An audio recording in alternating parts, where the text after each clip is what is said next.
Hi friends, welcome to my channel. ఇక అదితి అయితే గౌతమ్ వాళ్ళ ఇంట్లో బాబుని అయితే చూసుకుంటూ ఉంటుంది. ఇక అప్పుడే అదితికి వాళ్ళ అమ్మ యామిని కాల్ చేస్తుంది. కాల్ చేసి అదితి ఎక్కడ ఉన్నావు అని అయితే అడుగుతూ ఉంటుంది. నేను అర్జున్ అంకుల్ వాళ్ళ ఇంట్లో ఉన్నానమ్మా అని అయితే అదితి చెప్తూ ఉంటుంది. అక్కడున్నావా? అక్కడ నీకేం పని ఉంది అని యామిని అడుగుతూ ఉంటుంది. ఇక అప్పుడు అదితి ఇలా అంటూ ఉంటుంది, నేను బాబుని దగ్గర చేసుకుని ఎలాగైనా సరే గౌతమ్ ని పెళ్లి చేసుకోవాలమ్మా.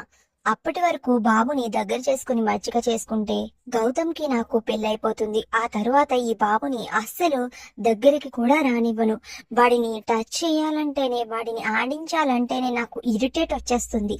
కానీ ఏం చేస్తాను, గౌతమ్ కోసం భరిస్తున్నాను అని అదితి అయితే యామినితో అంటూ ఉంటుంది.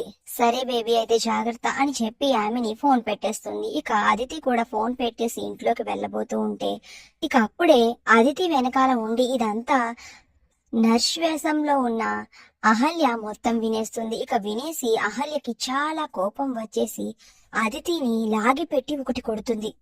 నీకు ఎంత ధైర్యం ఉంటే నన్నే కొడతావు అని అయితే అదితి అంటూ ఉంటే, కొట్టాలా నిన్ను చంపాలా అని అహల్య అదితిని ఇంకో దెబ్బ వేస్తుంది. దాంతో అదితికి చాలా కోపం వచ్చేసి ఉండు నీ పని చెప్తాను అని ఇక అహల్యని చెయ్యి పట్టుకుని హాల్లోకి అయితే తీసుకుని వెళ్తుంది.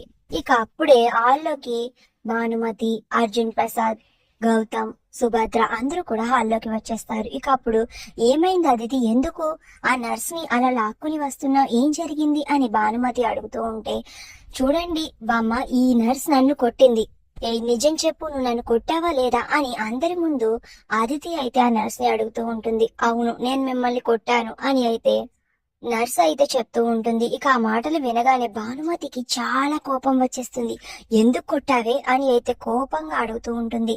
మరి ఇప్పుడు అదితి వాళ్ళ అమ్మతో మాట్లాడిన మాటలు నర్స్ వేషంలో ఉన్న అహల్య అందరికి చెప్పేస్తుందా, లేదా నింద తన మీద వేసుకుని మళ్ళీ అందరి చేత తిట్లు తింటుంది? ఏం జరుగుతుంది అనేది నెక్స్ట్ వీడియోలో తెలుసుకుందాం. ఇంతకీ ఈ రోజు వేసిన ముగ్గు మీకు నచ్చితే తప్పకుండా లైక్ అండ్ సబ్స్క్రైబ్ చేసుకుని కామెంట్ చేసేయండి.